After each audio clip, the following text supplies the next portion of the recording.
Rapaz, poxa, nem Salomão em toda a sua glória recebeu um elogio desse. Cara, é muito bom ter amigos.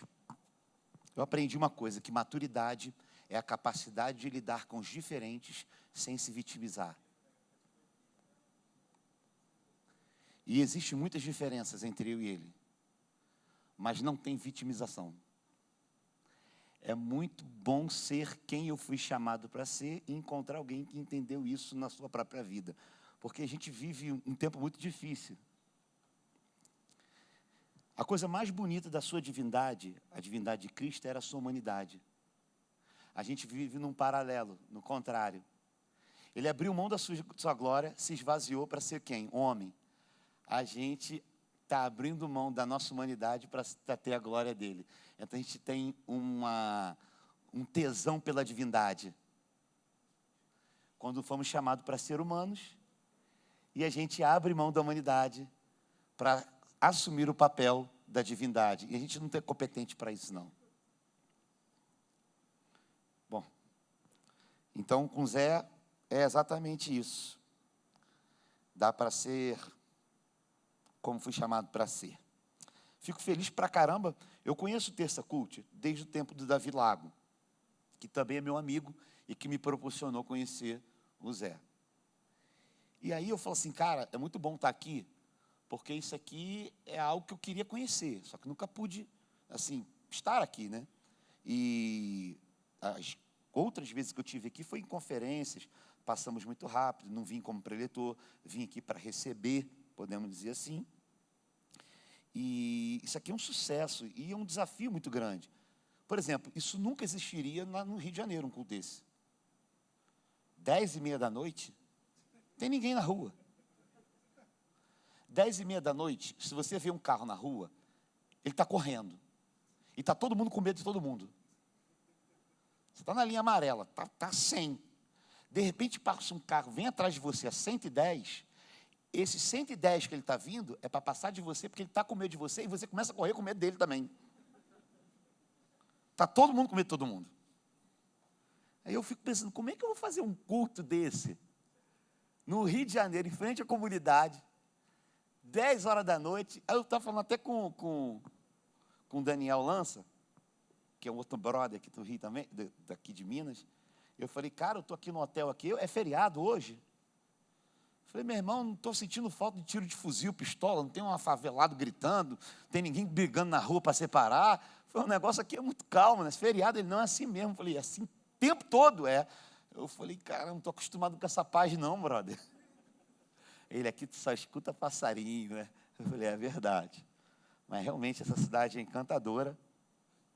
As pessoas aqui são o ponto principal. E uma coisa interessante, eu falei lá no culto dos adolescentes agora mais cedo, que a minha primeira experiência ao chamado ministerial para adolescente foi aqui na igreja, há 15 anos atrás. Eu vim num casamento, vim ser padrinho de casamento de uma menina que casou com um irmão lá em Cristo, que veio fazer jocum, ficou e casou. E a menina era aqui, da igreja Getsemane. E por um acaso viemos no culto, eu sentei, era o Loucos por Jesus. Eu sentei, não sei quem pregou, não me lembro do que cantaram, não me lembro da pregação, só lembro que Deus falou comigo. E é para isso que eu trouxe aqui, para você só ver isso aqui, você vai ser pastor de adolescente. E eu fui embora. Não lembro de nada, não me arrepiei também, não teve nenhuma visão, mas eu senti no meu espírito isso muito forte. Então, tem muitas significâncias estar aqui no dia de hoje. Deixei a minha esposa em casa, ela está lá tomando conta da minha filha, que está morrendo de saudade, ou vivendo dela, e a gente vai aqui trazer um pouco da mensagem do Senhor. Sou lá da igreja do Betânia, do Neil Barreto, pastor de adolescente, estou há 12 anos lá servindo a Cristo, no ministério de adolescente, mas eu nunca fui de outra igreja, sempre fui daquela ali, né? Então, minhas experiências foram poucas, né, no trâmite da igreja. Irmãos, eu vou convidar você a abrir a palavra do Senhor em Gênesis capítulo 2, versículo 9. Texto bem conhecido. E eu nós vamos ler aqui, e depois nós vamos abrir em Gênesis capítulo 3, versículo 1. Então, Gênesis 2, versículo 9, depois Gênesis 3, versículo 1. Eu vou tentar ser sucinto, porque eu sou prolixo, eu falo pelos cotovelos. Rapaz, eu vou eliminando, eu faço a mensagem, e eu vou assim pensando assim, não dá para falar, não dá para falar, não dá para falar, não dá para falar, e no final eu vou tentar esclarecer tudo aquilo que foi colocado no meu coração para anunciar com carinho, para que gere vida na tua vida. Amém? E fica comigo, não dorme não, porque eu também estou com sono, tá? Fica comigo. Mas amém, estamos felizes. Gênesis capítulo 2, versículo 9. E o Senhor Deus fez brotar da terra toda a qualidade de árvores agradáveis e vista e boas para comida, bem como a árvore da vida no meio do jardim, e a árvore do conhecimento do bem e do mal. Ordenou o Senhor Deus ao homem, dizendo: de toda a árvore do jardim podeis comer livremente, mas da árvore do conhecimento do bem e do mal, dessa não comerás, porque no dia que dela comerdes, certamente morrerás. Gênesis capítulo 3, versículo 1. Ora, a serpente, que era mais astuto de todos os animais do campo que o Senhor Deus tinha feito, e esta disse à mulher: é assim que Deus disse: não comerás de toda a árvore do jardim? Respondeu a mulher à serpente: do fruto das árvores do jardim podemos comer, mas do fruto da árvore que está no meio do jardim, disse Deus, não comereis dele, nem dele tocareis, para que não morrais. Disse a serpente à mulher: certamente não morrereis, porque Deus sabe que no dia de que comerdes desse fruto, vossos olhos se abrirão, e sereis como Deus, conhecendo o bem e o mal. Então, vendo a mulher que aquela árvore era boa para se comer e agradável aos olhos, a árvore desejável para dar entendimento, tomou do seu fruto, comeu e a deu ao seu marido, e ele também a comeu. Amém? Todo mundo conhece essa história, sabe como é que se entende isso, o cenário pelo qual aconteceu. Deus disse uma coisa: olha, vocês podem comer de tudo, comam tudo, aproveitem, desfrute, mas essa árvore que está bem no meio, aqui no centro dela, você não come, porque o dia que dela comerdes, certamente morrerás. Vai morrer. Não é comer não, é tocar. Mas dá para ver. Num diálogo ali com a cobra, que não sabemos de forma definitiva se é uma alegoria bíblica, se é de forma literal, existe até algumas correntes que acreditam que por Adão ter 100% de plenitude da sua natureza humana, ele tinha a capacidade de se comunicar com os animais de forma telepática, mas aí também não quero levantar nenhuma bandeira de heresia, para não dizer que eu inventei isso. São várias correntes, a gente estuda teologia, a gente pode se abrir para esclarecer o assunto, a gente não está definindo como se de fato fosse, mas a verdade é que é difícil e ser concebido a ideia de você estar andando, de repente você começa a bater papo com uma cobra. Tu não acha isso estranho? Eu acho, entendeu? Você imagina, está aqui uma cobra: oi, tudo bom? Como é que você está? Entendeu? Você quer dizer, quem é que chegaria perto de uma cobra, né? Uma cobra, ai! Aí está aqui uma cobra batendo um papo, dialogando. Então não sabemos se é uma linguagem ilustrativa, alegórica, se de fato foi literal. Não tem várias correntes teológicas, então também não quero me apegar. Eu quero pegar a meta-história, a história que está por detrás da história. Qual é a significância que isso quer trazer para a gente? Então não toque. É pecado, não se envolva com isso. Mas, cara, por que essa árvore não foi ficar lá onde passa boi, passa boiada? Justamente no meio do jardim.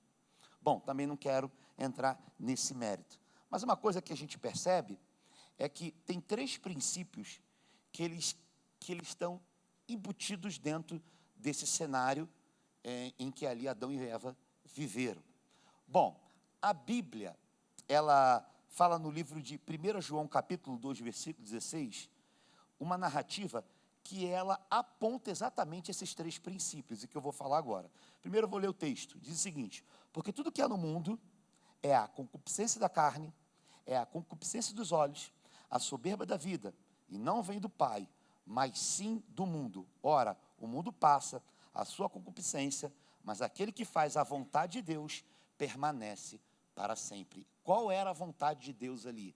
Não coma, obedeça, se submeta, não faça isso, não chegue perto, não toque, não coma. E eles foram orientados. Então eles estavam num nível relacional ali com Deus diferente da nossa esfera. Literalmente, Adão desfrutava da companhia de Deus sempre na viração do dia. Então a gente não tem nem como dimensionar como era esse tipo de relacionamento, porque ele não sabia o que não era ter essa relação de frente com Deus. Depois ele passou a não desfrutar disso, porque depois do conhecimento do bem e do mal, a coisa não ficou lá tão boa para ele. Mas uma coisa que está implícita aqui é a concupiscência da carne, a concupiscência dos olhos e a soberba da vida. Esse princípio a gente acha exatamente em Gênesis. Esse princípio a gente acha exatamente dentro desse texto. O que significa isso? Quando o livro de João fala aqui, em 1 João, capítulo 2,16, que tudo que há no mundo, eu acho a palavra tudo muito pesada, porque tudo é muito. Chega alguém para você e fala assim, cara, está bem? Não está nada bem. Beleza. Ele talvez esteja falando de algo da parte dele que ele não queria expor num todo. Mas assim, ninguém presta. Todo homem não vale nada. Não, todo não, brother. Tem gente que presta. Agora, não é porque você tem um dedo podre, que você escolheu errado, que uma péssima decepção que você teve, você julga todos os outros baseado numa antiga decepção. Então, você é resultado de um encontro passado. Mas, você tomou a decisão de estar com a pessoa que outra hora fez mal para você. Agora, todas as outras pessoas que estão por vir são ruins também? Não. O problema é teu no quesito de visão. Você está enxergando com base numa experiência ruim. Esse texto fala, tudo que há no mundo é esses 3 princípios. Logo, a gente percebe que existe uma estratégia maligna para implementar na questão da sociedade esses 3 princípios. Isso é uma guerra que está sendo travada desde a fundação do mundo, através de Adão e Eva. E se isso vem acontecendo, e se isso é relatado no Novo Testamento, como se é tudo, como é que se a gente sabe que tudo que há no mundo é isso, a gente sempre cai nisso? Quer dizer, não é algo novo, é algo antigo. O problema é que a gente passa por despercebido com isso. Então o inimigo ele trabalha com 3 princípios simples: a concupiscência dos olhos, a concupiscência da carne e a soberba da vida. Está aí. Ele não mudou a estratégia dele e ele não tem nem autoridade para mudar. Ele só tenta potencializar isso de acordo com a evolução da sociedade. Agora, tudo que tem os seus dedos, as suas garras, passam por esses 3 princípios: a concupiscência dos olhos, a concupiscência da carne e a soberba da vida. A concupiscência dos olhos, a concupiscência da carne e a soberba da vida. Vamos falar sobre concupiscência da carne. Mas, primeiro, antes de mais nada, entender por quê. Bom, viu que era bom, desejou ser igual a Deus. Terás conhecimento do bem e do mal. Dentro desses princípios, a gente acha a concupiscência da carne, a concupiscência dos olhos e a soberba da vida. Só para a gente não avançar assim, sem entender. E como tem muita coisa para falar, eu quero ser sucinto aqui no assunto, não ser muito detalhista. Bom, vamos falar na questão da concupiscência da carne. O que seria a concupiscência da carne? Bom, concupiscência da carne é a tentação que ataca de dentro para fora. Isto é o desejo de ter um prazer imediato. Logo, trocamos o que desejamos no futuro pelo que desejamos no momento. É a vida dominada pelo prazer.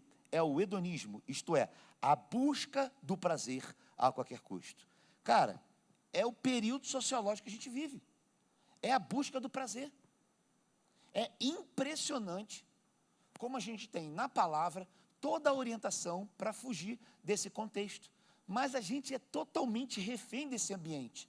Tudo que a gente tem a nível de produto, principalmente no Brasil, passa pelo crivo da sensualidade. Você vai vender um palito de fósforo queimado, tem uma mulher seminua vendendo. Se é carro, tem uma mulher seminua. Se é um homem seminu. sempre essa sensualidade. Quer dizer, é uma geração que entende que o consumo tem que passar pela indústria do prazer. A gente vive sobre esse efeito. E não tem como dizer que, a despeito de sermos cristãos, a gente não é atacado por esse tipo de coisa. Talvez de forma muito sorrateira, isso entra dentro de nós. Então a gente precisa controlar isso. O hedonismo, essa busca do prazer a qualquer custo, ela está sequestrando uma geração inteira cristã. Impressionante. Não quero falar um pouco disso, quero falar de outros assuntos mais. Talvez essa temática poderia elaborar mais, tratar mais ela, mas eu quero concentrar em outros. Concupiscência dos olhos. Está um pouco ligado a isso. O que seria isso? A preocupação exagerada pela própria aparência. O gosto excessivo pela exibição. O desejo exagerado pelo que é vulgar. É impressionante, nos dias de hoje, como é que a concupiscência dos olhos ataca o desejo. Como é que a gente não tem controle do que a gente vê? Eu fiz um exemplo agora com os adolescentes, não vou fazer aqui, só vou dizer como eu fiz. Eu fiz o seguinte, eu pedi para o irmão, me deu um pedestal, e eu mandei ele fazer levantar assim, esfregar as mãos uma no outra. Eu falei, vai esfregando, vai esfregando, vai esfregando, esfregue suas mãos, isso, está ficando quente, tá? Eu falei, eu vou dar uma ordem, você obedece, tá bom? Ele, sim. Aí o pessoal está lá prestando atenção, eu falei, vamos lá, vou dar uma ordem, coloca a mão na testa. Aí eu vou e coloco a mão assim, na bochecha. Todo mundo coloca a mão na bochecha. Assim, de 100%, 98% vai com a mão na bochecha. Por quê? Porque essa é a geração que ouve com os olhos. Black Mirror. Ela está tão viciada no ver, que tudo que passa para chegar até ela, tem que passar por esse crivo. Então, é a primeira geração na história da humanidade que ouve com os olhos, quer dizer, inversão de sentidos.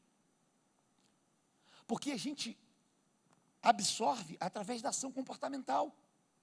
Então, a preocupação exagerada pela aparência, o gosto excessivo pela exibição, o desejo exagerado pelo que é vulgar. Cara, quando a gente fala de preocupação exagerada pela aparência, a gente vive numa crise entre o ético e o estético.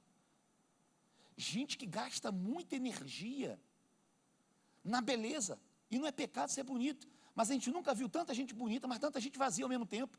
A gente está decretando a falência da feiura. Tem desencapetamento de cabelo, libertação capilar, prancha, você está com um problema, está insatisfeito com o seu nariz, vai no SUS e bota o nariz fino. O SUS está dando nariz novo para os outros. Tem dificuldade de perder peso, faz uma bariátrica, deita na agulha e se cobre com a linha de magra depois. A gente não tem problema mais com isso, mas a gente é refém disso. A gente não consegue ir para a igreja e às vezes fica preocupado de repetir uma roupa. E a gente fica percebendo que pessoas que repetem roupa. Agora você julga a pessoa que repete porque você não repete. Mas você é incapaz de tentar solucionar o problema dessa pessoa. Isto é, você tem uma coleção de sapatos tão grande que você nem consegue usar, quer dizer, quase uma centopeia, que você aponta o erro do outro, mas não consegue sanar o problema dele. Isto é, a gente não compartilha. A gente está sempre preocupado com a gente. A gente sempre quer mais. A gente está com um vazio existencial tão grande que a gente está com uma insatisfação de tudo. A gente só não tem satisfação com Deus. A gente só não consegue canalizar isso pelo desejo incessante de buscar o Senhor. Mas no ter, por quê? Porque é no tendo que eu mostro para o outro que está me vendo, quer dizer, pelos olhos, aquilo que eu gostaria que ele me enxergasse. Logo, a gente não se conhece, a gente se imagina. E eu quero controlar a imaginação do outro em mim, através do ter em detrimento do ser. Então, quando eu possuo, eu sou. E eu vou conquistando ambientes da sociedade pelo ter. Então, você quer arrumar um homem, você quer o homem que tem alguma coisa, você não quer construir com esse homem. Você quer uma mulher, então você quer um peito ou você quer uma mulher? Qual é o critério para estar com ela? O corpo. Beleza, se relacionou com o corpo, viu que por detrás do corpo tem um ser humano. E não tem uma simbiose, porque a prótese é artificial. E aí você se apaixonou pela prótese, não pelo caráter. E aí você casa com a prótese. Só que prótese não lava a louça, não trata bem. Então você foi atraído pelo pedaço de carne. Então você resumiu a ela um ser a ser consumido, não ser amado. E você entra numa relação pelo prazer. Só que depois você vai ficando igual um maracujá de gaveta. Até a prótese começa a ficar murcha. E a gente não procura no outro a integridade. Aí depois fica reclamando para Deus. Deus. Aí quer separar, não vou separar não, porque sabe como é que é? Eu não quero entrar no mérito de separação. Não, porque isso é polêmico, papai. Tu fala de uma igreja, o nego entende de uma coisa, fala no outro, entende de outra. Ainda mais nos dias de hoje. Mas aí fica sofrendo. Caramba, o que eu faço? Aí divorcia, sei lá. Ou nem termina o namoro. Não quero mais. Vou largar o namoro. Ih, me ajuda, Zé. Senão vou cair. Misericórdia. Aí sabe o que acontece nos dias de hoje, com essa geração? O divórcio começa no namoro. Só que você entrou num relacionamento em função do prazer. E o prazer tornou a sua razão subjetiva, a ponto de tirou você do seu controle. Então você está preso ao que o outro te proporciona, não o que ele é.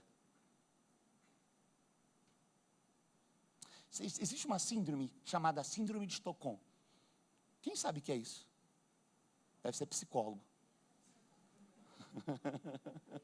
Síndrome de Estocolmo é o seguinte, há quem diga, não vou falar o nome porque está sendo filmado, não sei se vai para o SBT, para a Globo, né? Ou para a Rede Jet, é isso? É Jet TV, né? E aí, o que é a síndrome de Estocolmo? A menina foi sequestrada, e aí o sequestrador, de posse dela, tomando conta dela no cativeiro, as faculdades mentais foram tão fragilizadas diante do medo, que ela, sendo bonita, percebeu que o olhar dele para ela era diferente. Então ela entendeu, pelo lado inconsciente, não faz de forma consciente não, é o instinto de sobrevivência, é uma reação. Ela entende que, para sair daquela situação, ela se fragiliza, e ela entende que está se apaixonando pelo cara, pelo medo mesmo. É uma questão psicológica muito confusa. Isso não dá em qualquer um. Há quem diga que a filha de um apresentador de televisão, quando foi sequestrada, passou por isso, por essa síndrome. E aí, ela se apaixona pelo homem que ameaça a vida dela. O que significa isso? Tem gente que entra num relacionamento, está namorando, vai descobrindo a pessoa, porque tu quer conhecer alguém, como 1 quilo de sal com ela. Só que aí você já está envolvido pelo envolvimento carnal. Porque o prazer é muito grande. Só que a convivência não é sadia, não é equilibrada. Então é aquele relacionamento que todo mundo vê na igreja bonitinho, mas quando a pessoa está com raiva, ela pega no seu braço assim, e encrava uma unha só e fala assim, ó, eu estou vendo, tá? Eu estou falando com você. Você sabe o que eu estou falando. Esse domínio, essa possessão. Aí você entra num relacionamento onde você agora está sendo sequestrado pela dor e pela ameaça do outro. E qual é o grande detalhe disso? É que você não consegue sair dessa situação. Você está dentro de um cativeiro vivendo numa sociedade livre.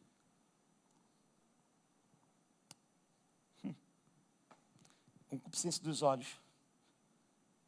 William Barclay diz que a concupiscência dos olhos é o espírito que não pode ver nada sem desejá-lo. Totalmente refém desse tempo. Totalmente atualizado com esse tempo. É o espírito que crê que a felicidade de alguém se encontra nas coisas que pode comprar com dinheiro e desfrutar com os olhos. Cara, a gente está insatisfeito com carro, a gente está insatisfeito com roupa. É a geração que tem prazo de validade. Inclusive, existem alguns teólogos filosóficos que dizem que essa é a primeira geração que tem prazo de validade na fé. Já vem com rótulo espiritual. Esse aqui dura 2 anos, a fé. Esse aqui não passa muito tempo. Uma espiritualidade exatamente nesse nível. Então a gente tem hoje, dentro desse parâmetro, a felicidade na vitrine. O que significa? Felicidade desperta mais inveja que a riqueza. Expor a felicidade é vaidade. Não basta ser feliz, é preciso expor para validar. A gente vive numa sociedade que acha que precisa provar para todo mundo que é feliz. Então a gente foi no restaurante com a namorada, vamos comer um camarão VG? Mas vamos tirar uma foto. A gente foi no jogo lá do Mineirão, ver o América, vou te dar uma moral, hein? O América e o Atlético. O América e o Atlético. E você começa a fazer vídeos, Snapchat, vídeo, registro.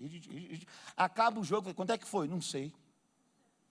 A necessidade de registrar é maior do que a de viver. Essa é a geração do registro de momento não vivido. E a gente vai gerando uma evasividade dentro de nós. Um vazio existencial. Por quê? Porque não tem sentido você, no ambiente, não viver ele. Mas a necessidade de registrar é maior. Porque a gente quer despertar no outro uma coisa que a gente morria de medo, inveja. A música do Luan Santana. Hoje nós vamos sair na balada e vamos despertar inveja em todo mundo. Eu estava reparando que várias das músicas falavam de despertar inveja. Eu falei, caraca, tá louco, velho. Despertar, é difícil exercer algo sobre a mira fria de alguém. A gente está vivendo num ambiente que a gente se nutre do sentimento ruim que o outro tem contra nós. Que loucura de sociedade é essa? Porque a gente está viciado no ter, na felicidade na vitrine, a necessidade de expor o tempo todo, é o tempo todo. Não é pecado ser feliz, não há nada de errado em irradiar alegria. O perigo é usar isso para alimentar o ego. Felicidade e ego não combinam, ok? E aí que muita gente se dá mal. Por quê? Felicidade é bênção, mas quando você se engana colocando num pedestal e se infla por possuí-la, ela deixa de ser dádiva e passa a ser instrumento de sua vaidade e atiça a cobiça. Deixa eu falar uma coisa para você. Sabia que o Facebook, vocês devem saber disso com certeza, é o maior propagador de divórcio do mundo? A culpa é do Facebook? Não, a culpa é dos usuários do Facebook. Por quê? A mulher casou, feliz pra caralho com o marido dela. Ninguém bota DR na internet, bota só coisa boa, é óbvio, né? Então a gente vai nutrindo todo mundo, todo dia, de foto que aconteceu 2 anos atrás, para ver se a gente está atualizado, porque a gente está numa competitividade desvelada, desnecessária. A gente compete com quem não está competindo com a gente. É muito louco, é igual cachorro correndo atrás do rabo. Tu não entende nada, mas é exatamente assim. E aí, a gente vê exatamente esse efeito. O perigo de usar a vaidade para atiçar. Aí tem lá o casamento. A mulher ganhou um anel. Aí ela tira uma foto, e o marido deu um anel. A mulher pediu para ir para o Cancún. Aí o marido foi e levou ela para Cancún. Aí ela posta a foto, as amigas, as colegas, as invejosas, beijinho no ombro, essas mulheres todinhas aí, elas começam a falar assim, nossa, que marido bom, mas o teu marido não é bonito. Teu marido parece um barraco com piscina, cara feia, olho verde, igual minha mulher tem, a mim. E você tá rindo de mim, né, miserável? E tu acha que tu riu porque você não identificou.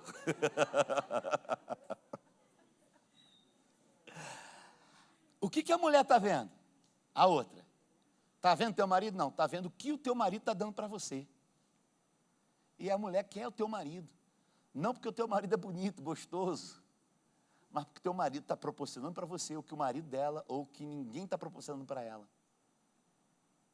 E a gente vai despertando egrégoras mesmo. Ah, mas contra Israel não há vale contra encantamento. Olha, não tem mesmo, não tem como. Mas não tem como de você fugir da língua. Da língua, não. E a gente vive os maiores homicídios existenciais dentro da igreja, que são os assassinatos. A gente assassina o outro no coração do outro, desconstruindo o outro pelo que o outro possui, porque a gente não tem aquilo que ele tem. Dentro de igreja está cheio de invejosos. Bom, isso começou há muito tempo. Caim matou Abel por causa da inveja. A gente está voltando lá pelo mesmo princípio. A gente está assassinando todo mundo, desconstruindo o outro, destruindo o outro por causa da inveja. Então, não precisamos ser publicitários no nosso bem-estar. Não preciso de estardalhaço para mostrar ao mundo nossa vitória contra a solidão, contra a baixa autoestima, contra o tédio. É fácil vestir um personagem e mostrar a perfeição.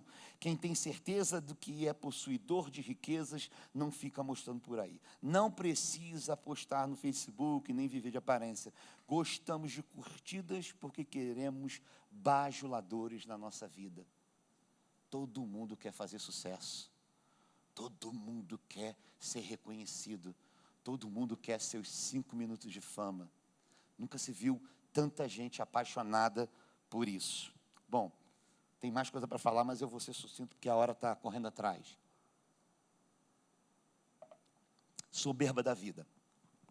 Para alguns teólogos, e mais uma vez vou voltar na mesma temática lá, para alguns teólogos, é o pilar de toda a transgressão do homem, a soberba da vida. Por quê? Isso porque a soberba é considerada como um pecado original. Aonde? Uma vez que existia muito antes da criação do homem. E aonde que eu vou chegar? Uma linha teórica acredita que Satanás, o anjo caído, se corrompeu na soberba. Então vamos lá. A Bíblia, ela foi dividida, separada, foi organizada em ordem histórica, não cronológica. Cronologicamente, o livro de Jó é o livro mais antigo da Bíblia. Então, ele deveria ser o primeiro. Porque, historicamente, ele é. Logo, ele entraria dentro do processo cronológico. Mas, não foi assim que foi dividido. Não foi assim. A Bíblia é dividida em ordem histórica, não cronológica. E aí, em Isaías 14:11, e eu estou falando que isso é uma teoria, uma teoria. Existe uma corrente teológica que acredita nisso, que esse texto está se referindo a Satanás, no caso, Lúcifer. Diz o seguinte, Isaías 14:11. Derribada está na cova a tua soberba, e também o som da tua harpa, já começa com a soberba. Por baixo de ti, uma cama de gusanos, e os vermes são a tua coberta. Como caíste do céu, ó estrela da manhã, filho da alva, como foste lançado por terra, tu que debilitava as nações. Tu dizias em teu coração, olha só, eu subirei ao céu, acima das estrelas de Deus, exaltarei o meu trono, e o monte da congregação me assentarei.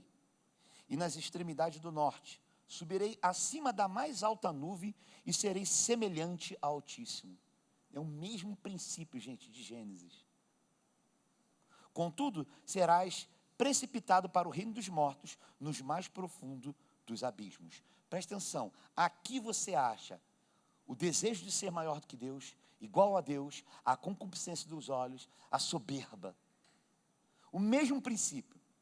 Bom, esse texto está muito depois dentro da ordem do cânon, mas alguns estudiosos acreditam que ele está se referindo dentro desse contexto. Se realmente, de fato isso aconteceu antes da criação do homem. Então, o que o inimigo fez? Ele implantou o mesmo princípio que ele mesmo caiu por causa do seu próprio desejo, da sua soberba, que foi um abismo abrindo para outro, e depois ele vem e implanta isso no Éden. Agora, quando a gente vai lá para João, diz que tudo que há no mundo é exatamente a concupiscência dos olhos, a concupiscência da carne e a soberba da vida. Então não mudou. Começou nele e ainda continua nele. O problema é que a gente não aprende isso. E aí, a soberba seria o pecado original, ele vem e a gente nunca viu uma sociedade tão soberba. Nunca se viu tanta gente soberba. E uma soberba, às vezes, disfarçada. Vou falar uma coisa para você. A soberba está disfarçada até na bondade. Quer ver um lugar muito bacana de disfarçar a soberba? O lado social da igreja. As minhas experiências com pessoas soberbas, exatamente nesse lado social. E a minha igreja é uma igreja avançada nisso, que cuida muito bem disso. E não estou falando que todo mundo que lá faz isso. Mas pensa numa área onde as pessoas disfarçam. Por quê? Porque o social é um ótimo lugar de disfarçar sua maldade. É um ótimo lugar de disfarçar sua maldade. Eu li uma coisa hoje, um texto, uma frase, eu até postei aqui, gravei aqui, melhor dizendo. Algumas pessoas fingem que você é ruim, para elas não sentirem culpa pelo que te fizeram. Foi um pastor, não sei, alguém mandou isso para mim. E essa é uma grande realidade. Então, por quê? Porque nos dias de hoje, os homens fazem do próprio eu um Deus. Fazendo o quê? Gastando tudo que possui, dinheiro e energia em si mesmo. Meu pastor, pastor Nil Barreto, ele fala uma frase interessantíssima, que a sociedade de hoje é uma sociedade que vive uma overdose de si mesmo.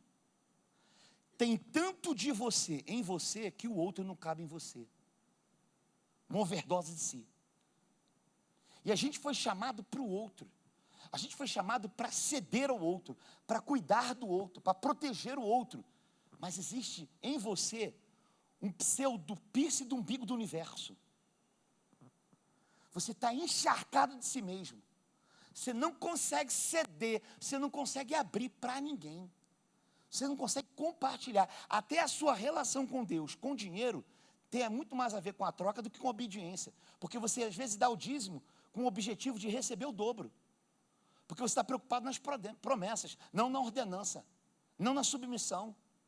Então você vai depositando dinheiro no gasofilácio, mas na verdade você quer o retorno. É tipo, eu dou 10 e ganho 100.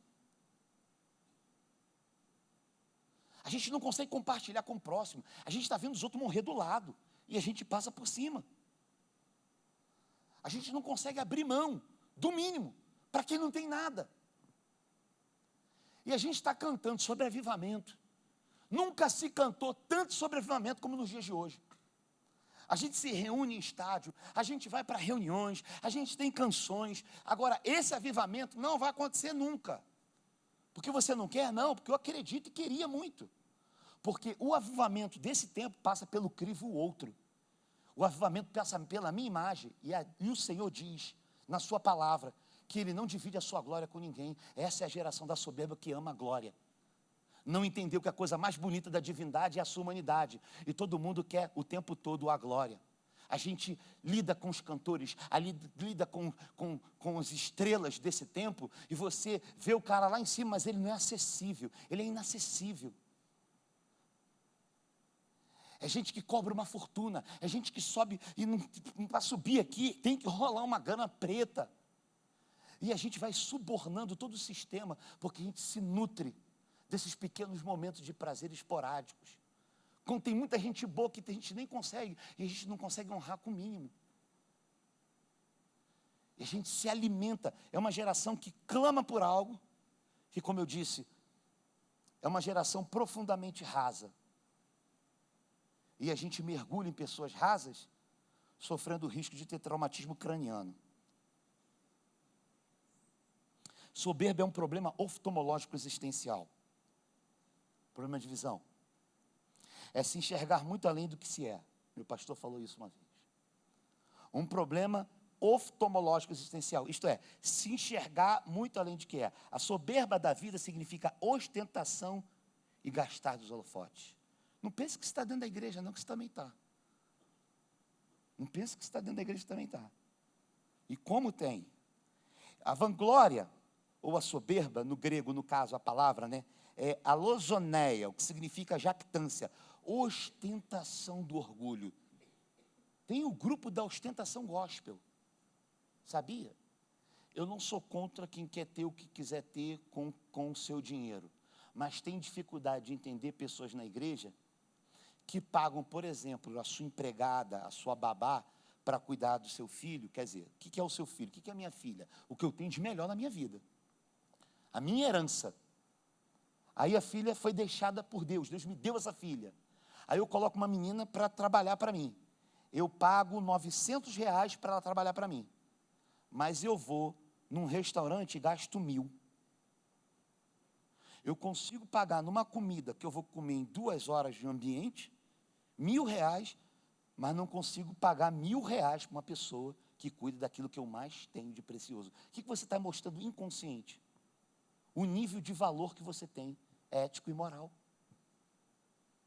Então a gente está vendo gente chegando na igreja com um carro de 500 mil, passando no ponto de ônibus, os irmãos na chuva estão esperando um ônibus que passa de 1 hora.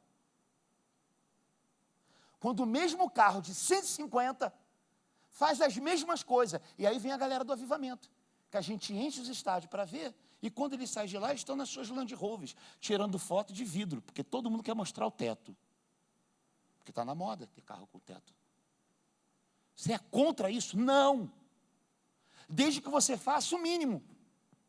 O pior é quando você não faz nada. Então você pede a bênção para Deus, mas o fim é só você. Você não consegue compartilhar nada. Por quê? Porque você está preocupado em chegar lá e as pessoas, caraca, esse tem. Porque quando você chega, o teu desejo é, chegando com esse carro lá, qual é a mulher que não vai querer casar comigo? Qual é o homem que não vai querer me ter com esse silicone? Com essa barriga tanquinho, com essa barriga negativa, no meu caso positiva. Isto é uma satisfação materialista com os bens do mundo, um estado mental no qual o material ocupa o lugar do espiritual. E é aí que a gente começa a criar outras divindades no ter. Deus fez as coisas para serem usadas, as pessoas para serem amadas. Essa inversão faz o quê? A gente ama coisas e usa pessoas. Por isso que a gente pega, a gente fica. E a gente vai se coisificando. A gente vai tendo noites de prazer. A gente vai se desejando. Deixa eu estar fugindo, o relógio é meu inimigo. A soberba produz falta de fé em nós. É a visão que modifica a sua própria existência. O soberbo perdeu a capacidade de se enxergar de forma sadia. Ele perdeu a capacidade de se enxergar de forma sadia. Não se enxerga bem. Perdeu. Quer dizer, ele está doente e não enxerga isso. Existe um princípio na psicologia, eu não sou psicólogo não, mas gosto de ler muita coisa de psicologia, chamada janela Johari. Alguém conhece? Dessa vez nenhum psicólogo conhece. Ele fala do eu, o eu cego, o eu oculto, o eu privado e o eu público. O que significa isso aqui? Que eu quero trazer aqui. É o eu cego. O que todo mundo vê em você, que só você não enxerga em você. Isto é quase você andando com a roupa de palhaço. Todo mundo rindo de você e você não está enxergando. Tipo, está andando com a melancia na cabeça e não está percebendo. Tipo, está vindo aqui para chamar atenção com o corpo, mostrando o decotão. Tua intenção é essa? Só que tu acha que ninguém está percebendo. Quer dizer, você já está com o seu lado cego. Todo mundo está enxergando o seu papel de ridículo, só você não está se enxergando. Só você não enxerga isso. Então, é o espírito da concorrência.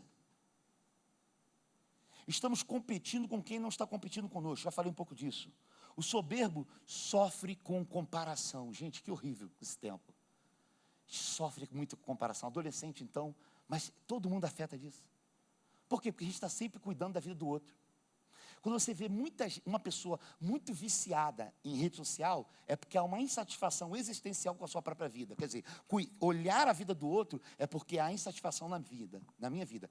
Uma receita terapêutica. Compra um gato, ele tem 7 vidas. Tente cuidar das 7 dele. Porque você está insatisfeito com a sua própria. Quer dizer, você não é um bom gestor das suas próprias emoções, quem dirá da sua própria vida. Então, estamos, até mesmo para encerrar, modificando a nossa forma e nossa visão sobre as coisas. Isto é, estamos modificando de tal forma a nossa visão das coisas, e isso está interferindo no nosso modo de crer. Caraca. Não vai embora não, em nome de Jesus. Não vou passar. Eu vou para o Rio de Janeiro, gente. Dá essa moral. Vamos lá. Antinomianismo é um efeito sociológico cristão. Quer dizer, é um efeito dentro da igreja. O que é o antinomianismo? O antinomianista acredita que, em virtude da graça adquirida em Cristo, o crente está desobrigado a obedecer às leis morais de Deus, simplesmente porque Jesus os libertou da lei. Para este, a graça não só liberta da maldição da lei de Deus, mas também nos liberta da obrigação de obedecê-la. Olha que loucura! Olha que doideira! Resumindo, somos uma geração genitocêntrica. Tudo que a gente quer no outro passa pelo crivo da genitália. É peito, é vagina, é pênis. Estamos no meio adulto, né? Ainda estou falando pelo termo técnico. Lá no Rio de Janeiro, na favela, eu vou logo para o ver, boto logo o pé. É isso aí, meu irmão. E nego ainda dá, glória a Deus, pastor. Dá uma coçada lá, entendeu? É nóis, mano. Daqui a pouco sai um tiro de fuzil, calma aí, tem nem tanto. Entendeu? Não é assim não, estou brincando, tá, gente? Olha só o gráfico dos jovens que entram na universidade. Olha só, um gráfico, pesquisa recente. 30% dos jovens que entram na universidade permanecem na igreja. 20% sai da igreja. 10% abandona a fé. E 40% tem uma mente secularizada. Qual é o estrago maior que tu acha que eu vejo aqui? A maioria que fica, depois que entra, volta com o intuito de contaminar adulto. De desfazer, começa a discordar. Pastor, não acredito nisso, não acredito. O cara está no segundo período da faculdade, de história, de filosofia. E já fala assim, ó, isso aqui é tudo mentira. Nada disso existe. Jesus não existe, Deus não existe, ele não sei o quê. Então, assim, está no primeiro período, ele não concorda com nada. Ele começa a duvidar tudo, eu duvido de tudo, e não sei o quê. E agora ele que manda, está todo mundo lá, já passou por isso há muito tempo. Mas ele está muito cheio de si, principalmente nessa van filosofia. O Gilberto Araújo falou uma coisa interessante, do Universidade Fire, que as universidades são cemitérios de cristãos. Isso é verdade. Mas isso não é culpa da universidade. A universidade não tem nada a ver, porque senão eu estaria pregando contra a universidade. É o contrário. Os movimentos querem o quê? Construir uma universidade cristã. Para quê? Para criar um gueto existencial de crente. Parabéns para você, nós dois aqui, nós vamos orar, vamos cantar para lá, ninguém vai se converter, vamos se proteger. Quando, na verdade, a gente tem que fazer o contrário. A gente tem que ser sal, fora do saleiro, e luz, fora do luzeiro. A gente quer montar um grupinho aqui, para a gente aqui. Em vez de a gente espalhar, não. Por isso que a gente está pensando em ser perseguido. Porque é na perseguição que o evangelho é alcançado. Porque está muito fácil aqui. Está muito fácil esse negócio. Vai chegar esse tempo. Em nome de Jesus, tomara que chegue. Eu não sei se eu vou aguentar, mas eu quero que eu chegue. Entendeu? Vou orar muito, Zé, ora por mim. A culpa do processo de formação das igrejas do fundamento bíblico. Por que o jovem chega lá e acontece isso? Por que 30% fica na igreja, 20% sai da igreja, 10% abandona a fé e 40% fica com a mente secularizada. Só 30% se salva. E não faz efeito nenhum. Não gera vida na vida de ninguém. Ficam lá igual um objeto. A cadeira. E a cadeira produz mais. Pelo menos ela está ali o tempo todo oferecendo lugar para alguém. Ele não. Entendeu? É impressionante. Porque a gente vem para a igreja para receber. Para sair para servir. A gente vem, recebe e vai direto para casa. A gente não gera a vida na vida de ninguém. Ninguém tem vontade de ser crente. Por quê? Por causa do péssimo testemunho que a gente tem. Nunca fomos um número tão grande e nunca influenciamos tão pouco. Porque na política não deu certo. Não adianta falar porque é muita coisa, senão vou perder minha linha de raciocínio aqui. Então, nossa espiritualidade hoje é o quê? Exatamente. A culpa é de quê? Da igreja. Por quê? Porque a gente fica falando só de pecado, não pode, não pode. A igreja é mais conhecida pelo que não pode do que pelo que pode. Ninguém quer ser crente. Eu não vou ser crente não, porque não pode. Então não vem mesmo, não pode mesmo. Não pode ver televisão, não pode usar biquíni, não pode não sei o quê, não pode. É mais não pode do que pode. E não é. Pelo contrário. Porque logo o evangelho não é atraente, ele é repelente. Ele não atrai ninguém, a começar pelo nosso comportamento. E a gente vive nesse ambiente de que as pessoas estão vendo o que a gente está fazendo, quer dizer, a geração que ouve com os olhos, a gente volta lá para Santo Agostinho e São Francisco de Assis. Em todo tempo pego o evangelho, se necessário, usar as palavras. Eu não consigo te ouvir, as suas ações falam mais alto. Isso que significa? Não é só verbalizar. Para de verborragia, viva. Se comporte-se. Gere vida através do seu comportamento. Então, a culpa é da própria igreja. Mas por quê? Por causa dos fundamentos. A gente não estuda filosofia, a gente não fala sobre as realidades necessárias do tempo presente. A gente vai criando um gueto para proteger. Não, cuidado que lá está um perigo. A gente não tem explicação para alguma coisa na igreja, fala que é diabo. É pandemonismo. Não sabe explicar? Coisa do capeta. Satanás miserável. Não vem com esse negócio. É sempre assim. Por isso que a gente é conhecido como povo burro. E não era para ser conhecido, porque se todo mundo tem acesso à informação, agradeça a reforma protestante, que lutou pela informação, que lutou pelo conhecimento. E a gente acaba perdendo essa identidade. Então, nossa espiritualidade é o quê? Sensitiva, epidérmica e holográfica. A gente só aprende isso. Sensação, arrepio. Quem não gosta de se arrepiar, irmão? Oh, aleluia. Aquele vento da espinha no espírito. Oh, glória. Todo mundo quer. O problema é que você criou um rito para isso. Tem que se arrepiar. Não se arrepiou, o culto não foi legal. A começar pelo tempo que a gente dá para a palavra na igreja. A gente canta 20 músicas e prega meia hora. Calma, irmã, desculpa. É exatamente isso. Então, vamos lá. Somos mais conhecidos pelo que não podemos, pelo que podemos. Pandemonizamos, não sabemos explicar nada. Nossa relação com a Bíblia é profundamente rasa. Estou contigo e não abro. E não abre mesmo. A Bíblia fala, aquele que tem os meus mandamentos e o guarda, esse é o que me ama. E aquele que me ama será amado por meu Pai. E eu o amarei e me manifestarei a ele. Isto é, você ama o Senhor? Sim. Guarda os seus mandamentos? Não. Então tu tem paixão. Paixão, uma substância química liberada pelo córtex cerebral, que dura de 2 dias a 2 anos. Por isso que tu vai renovando seu pacto com retiro em retiro. Porque tu não entra no profundo da literatura. Tu não entra. E aí tu vai vivendo uma espiritualidade totalmente de bengala. O que é ruim para o pastor. Porque você deposita sobre ele um peso maior do que ele pode carregar. Então você olha, pastor, é quase uma divindade, é a 4ª pessoa da Trindade. É Deus Pai, Deus Filho, Deus Espírito e meu pastor, que nada me faltará. É quase um Padre Cícero na sua vida. Meu padrinho, Padre Cícero. É isso. Por quê? Porque a gente não tem autonomia. Aquele que tem os meus mandamentos e os guarda, é esse que me ama. Tem que buscar a palavra, tem que desenvolver um estilo relacional bíblico diário. A mesma necessidade que você tem de fazer o número 1, número 2, comer um prato de comida, tomar um café, você tem que ler a Bíblia. Agora é fácil? Não. É exercício. Você está falando porque você sabe, porque você faz? Também não. Isso serve para mim também, que sou pastor, que tem que lutar por essa disciplina. Porque tu está com insônia, brother. Tu está com insônia. Abre a Bíblia, dá uma lombeira, impressionante isso, cara. Está pensando, não estou conseguindo dormir. O remédio é, lê a Bíblia. Cara, vem um sono do leste, do norte. Não sei de onde que vem aquele sono. Tu está com... Cara, não consigo dormir, cara.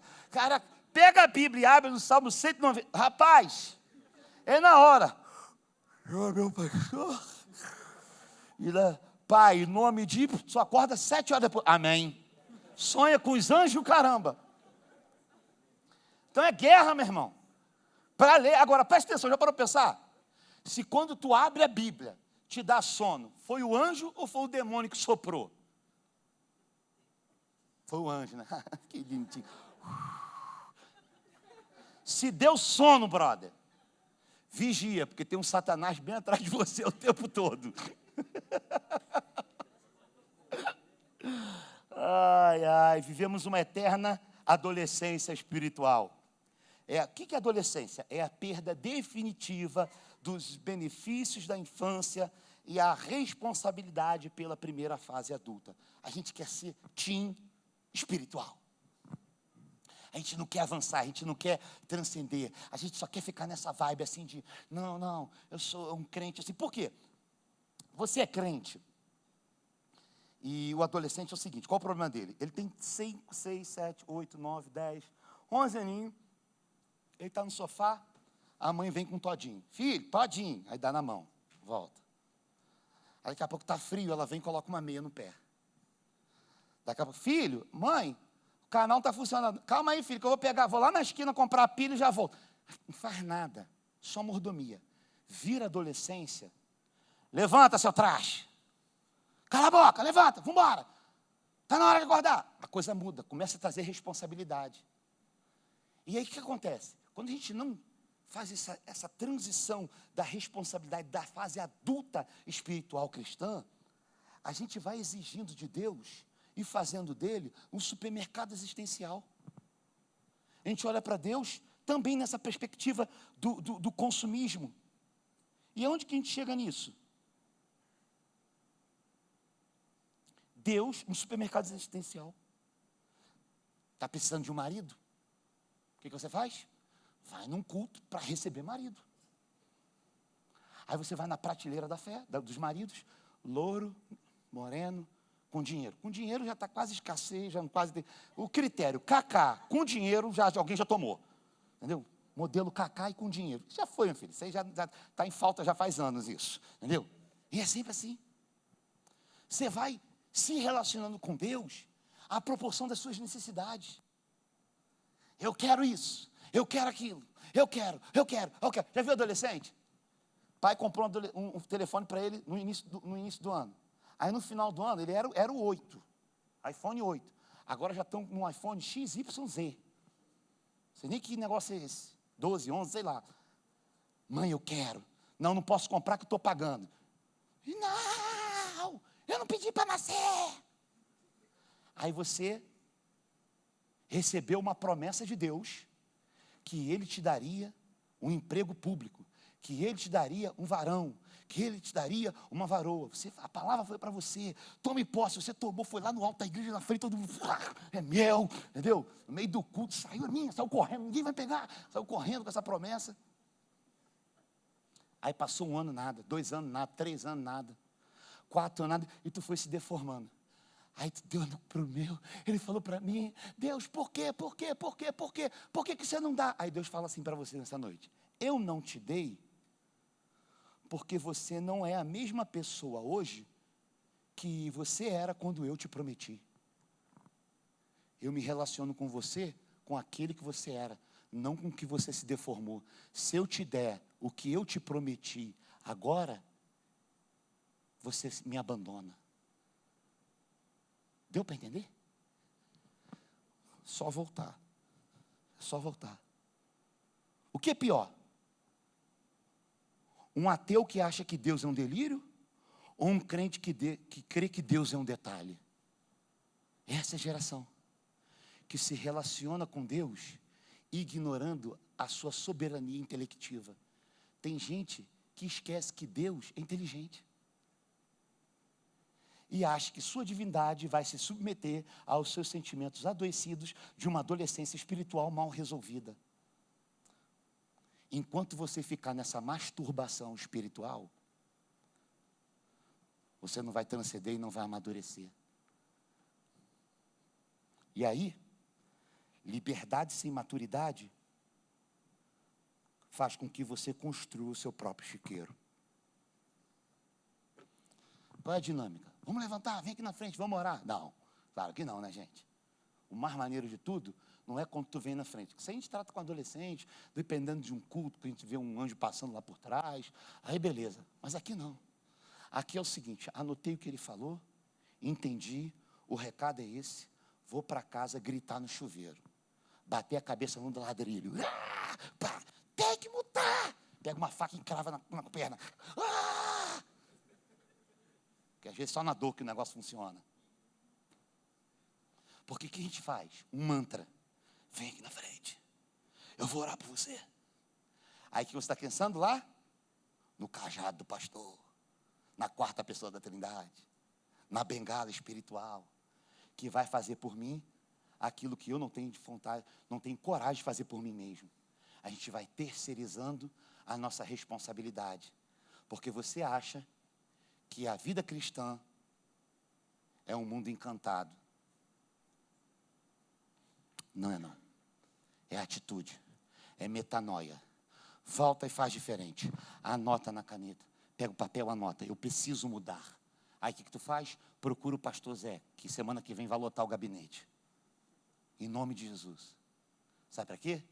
Falar para ele, fala na minha cara. Vou falar para você. Confessai os vossos pecados uns aos outros e orais uns pelos outros para que seja curado. Se confessar os vossos pecados, Ele é fiel e justo para vos perdoar. Preciso falar, cara, dá uns tapas na minha cara aí, fala alguma coisa para mim, me dá um chute na virilha, me dá uma voadora na cara, me dá um soco na boca do estômago, preciso mudar. Fala para mim o que eu preciso ouvir, não o que eu quero ouvir. Eu preciso. Eu estou dando mole. Aí sabe qual é o problema do crente? Pastor, eu estou com um problema aí, uma parada, aquela parada que tu sabe. Não, ninguém sei não. Quem sabe essas coisas é Jesus, que adivinhava o pensamento das pessoas. Eu não consigo dar nome. Às vezes é uma coisa tão difícil de falar, que a gente tem dificuldade até de falar para nós mesmos. Então, qual é o exercício? Espiritual. Ir para casa, anotar e procurar um pastor. Me ajuda. Não dá para caminhar. Sabe por que não dá para caminhar sozinho? Porque até hoje você não mudou. Você já está com essa parada há um tempão, ó, e não mudou. Deixa eu falar para você. Todo idiota tem uma desculpa idiota para justificar sua idiotice. Para de criar desculpa e cria uma solução. Ou todo carnal tem uma desculpa carnal para justificar sua carnalidade. Meu irmão, se eu fiquei quase 10 anos solteiro, por que tu não pode ficar? Ah, mas tu é feio e tu é bonito. Sabe qual é o problema? Tem muito de você em você. E aí, você quer que chegue alguém na sua vida à proporção do que você imagina que você é. Você tem um problema oftalmológico existencial de si. Deus abençoe, encerramos assim.